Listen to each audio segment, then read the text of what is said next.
नमस्कार, मैं विकास। यदि आप भी यूपी टेट, सुपर टेट, लेखपाल, पुलिस कांस्टेबल किसी भी परीक्षा की तैयारी कर रहे हैं तो अभी सब्सक्राइब करिए हमारे चैनल स्टडी मेरी जिद को और पाइए बिल्कुल फ्री क्लासेस।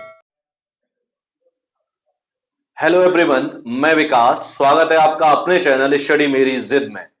आज हिंदी में आपका टॉपिक है वाक्य और उसके भेद। तो हम इसमें जानेंगे कि वाक्य आखिर में कहते किसे हैं और ये कितने प्रकार के होते हैं। ठीक है, तो चलिए शुरुआत करते हैं। तो सबसे पहले बात आती है वाक्य आखिर में बनता किससे है। तो वाक्य किनसे मिलकर बनता है? वाक्य बनता है शब्दों से मिलकर। अगर ये पूछा जाए एग्जाम में कि वाक्य की सबसे छोटी इकाई क्या है, तो वाक्य की सबसे छोटी जो इकाई होती है वो होती है शब्द। ठीक है, यानी शब्दों के सार्थक समूह से, यानी शब्दों के व्यवस्थित सार्थक समूह से जो अर्थ निकलता है उसे हम क्या कहते हैं? वाक्य कहते हैं। ठीक है, और शब्द किन से मिलकर बनता है? तो जो शब्द होता है वो हमारा मिलकर बनता है वर्णों से मिलकर के। ठीक है, और जो वर्णों से मिलकर शब्द बनता है और शब्द से मिलकर हमारा वाक्य बनता है। ठीक, तो ये तो था हमारा वाक्य के बारे में। हमने जाना कि वाक्य आखिर में कहते किसे हैं। अब हम देखेंगे वाक्य के अंग। तो वाक्य के दो अंग होते हैं, एक होता है आपका उद्देश्य और दूसरा होता है आपका विधेय। उद्देश्य यानी जिसे हम सब्जेक्ट, अंग्रेजी में सब्जेक्ट कहते हैं, और विधेय यानी जिसे हम कहते हैं अंग्रेजी में प्रेडिकेट।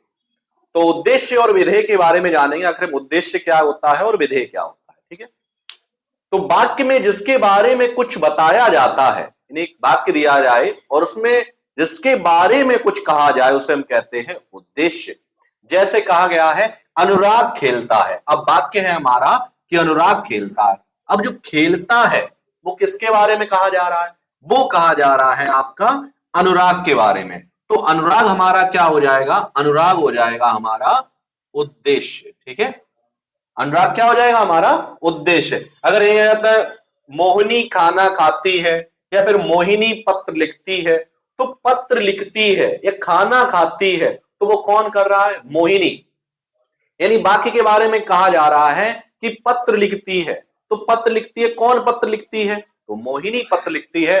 मोहिनी आपका क्या कहलाएगा? ये कहलाएगा आपका उद्देश्य। ठीक है, अब इसी के आगे बढ़ेंगे। इसमें क्या है? इसके अंतर्गत कर्ता तथा कर्ता का विस्तार भी दिया जाता है, यानी उद्देश्य और उद्देश्य का विस्तार भी होता है। जैसे परिश्रम करने वाला व्यक्ति सदा सफल होता है।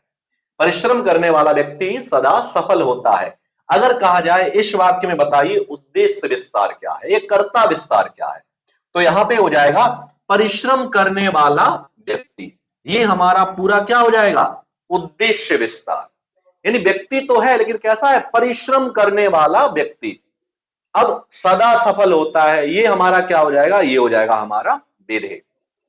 जैसे अब ये तो था हमारा उद्देश्य, यानी वाक्य में जिसके बारे में कुछ कहा जाए उसे हम कहते हैं उद्देश्य। अब विधेय क्या होता है? विधेय होता है वाक्य में उद्देश्य के बारे में जो कुछ भी कहा जाए उसे हम कहते हैं विधेय।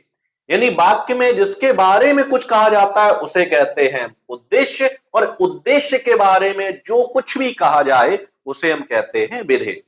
जैसे अनुराग खेलता है। अब अनुराग हमारा क्या है? अनुराग है हमारा उद्देश्य, यानी करता है। अब इसके बारे में क्या कहा जा रहा है? ये खेलता है।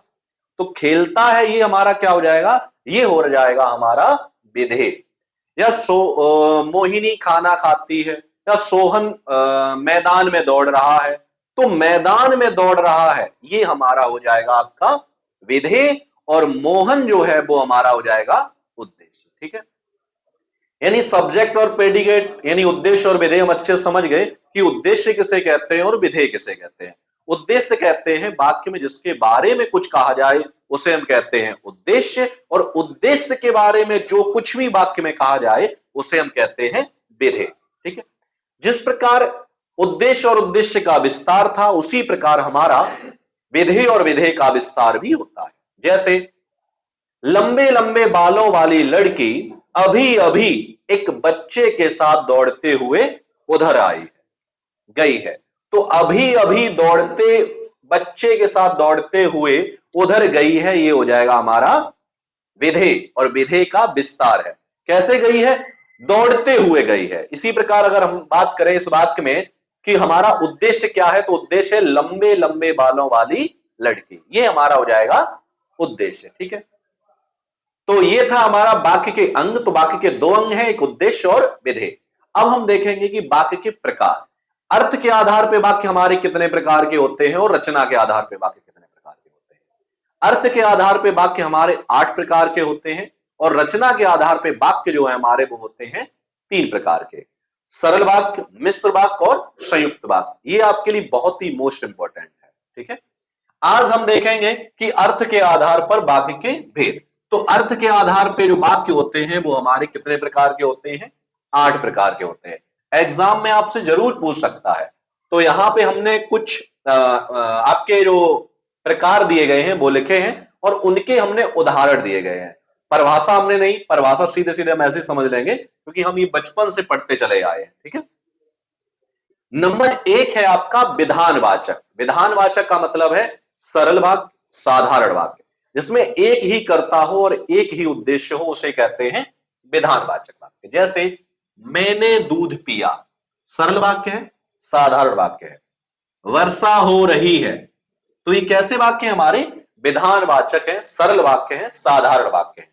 मोहन खेल रहा है, वह दिल्ली जा रहा है, मैं विद्यालय जा रहा हूं, तो इस तरीके के जो वाक्य होते हैं वो कैसे होते हैं, विधानवाचक वाक्य होते हैं, सरल वाक्य होते हैं। ठीक है, नंबर 2 है आपका निषेधवाचक। इसे हम अगर हम बात करें, इसे हम अंग्रेजी में अफर्मेटिव या सिंपल सेंटेंस कहते हैं।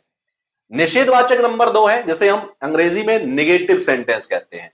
निषेधवाचक में क्या होता है, नहीं लगा होता है, मना कर रहा होता है। जैसे मैंने खाना नहीं खाया, अब इसमें क्या आ रहा है, नहीं आया, तो कैसा है ये वाक्य, निषेध है, नकारात्मक वाक्य है। तुम मत खेलो, खेलने के लिए क्या कर रहा है, मना कर, सॉरी लिखो, तुम मत लिखो, तो लिखने के लिए मना कर रहा है।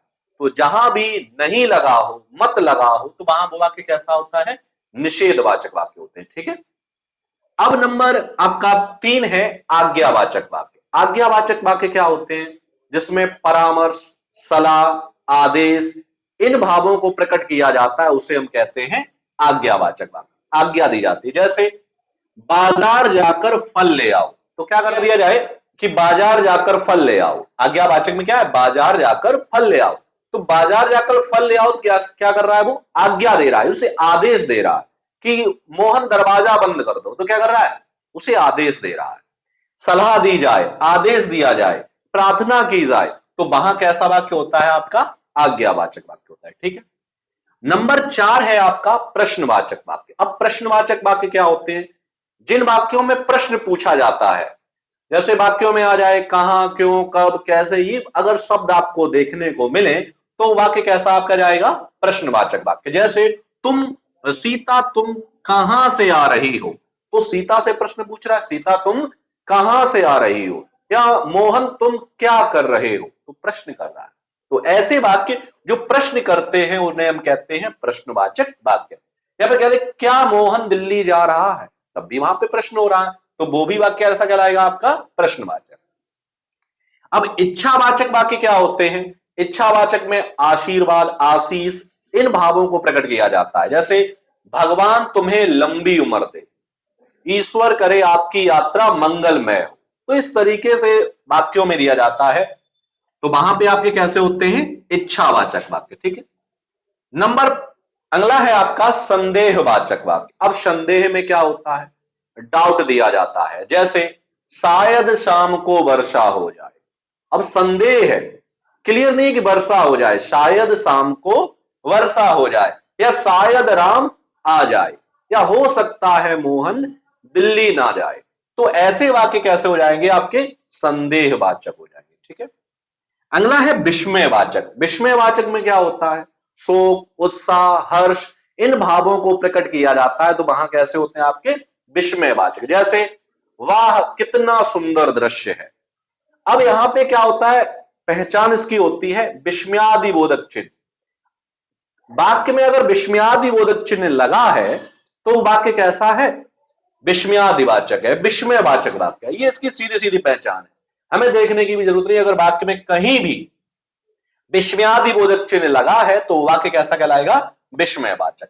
और लास्ट नंबर 8 है आपका संकेतवाचक। इसमें क्या होता है, संकेतवाचक में शर्त रखी जाती है, जैसे अगर वर्षा होगी तो फसल भी होगी, यदि यदि तुम परिश्रम करोगे तो अवश्य सफल हो जाओगे, यदि के साथ तो, अगर के साथ तो इस तरीके से आ जाते हैं, जहां के साथ वहां, तो कुछ इस तरीके से आते हैं, तो बाकी कैसे कराते हैं आपके संकेतवाचक वाक्य। ठीक है, तो वाक्य हमने जाना कि वाक्य कहते किसे हैं, तो एक बार फिर से हम रिवीजन करेंगे। तो वाक्य कहते किसे हैं, शब्दों का सार्थक व्यवस्थित समूह जिससे कोई अर्थ निकले उसे हम कहते हैं वाक्य।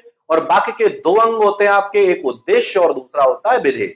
उद्देश्य किसे कहते हैं, वाक्य में जिसके बारे में कुछ कहा जाए उसे हम कहते हैं उद्देश्य, और उद्देश्य के बारे में जो कुछ भी कहा जाए उसे कहते हैं विधेय। तो वाक्य के दो अंग हैं, एक उद्देश्य और विधेय।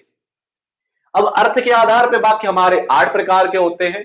विधानवाचक जिसे हम सरल वाक्य कहते हैं, निषेधवाचक जिसे निगेटिव वाक्य कहते हैं, आज्ञावाचक है, प्रश्नवाचक है, इच्छावाचक है, संदेहवाचक है, और विस्मयवाचक और संकेतवाचक। तो ये 8 प्रकार के आपके अर्थ के आधार पर वाक्य होते हैं। ठीक है, अब इस टॉपिक में आपका बचा हुआ है कि रचना के आधार पर वाक्य के भेद, जो आपकी परीक्षा के लिए बहुत ही मोस्ट इंपॉर्टेंट है आपका, ये भी बहुत ही मोस्ट इंपॉर्टेंट, लेकिन वो इनसे अधिक मोस्ट इंपॉर्टेंट है। मिलते हैं आपको अगले वीडियो में, तब तक के लिए धन्यवाद।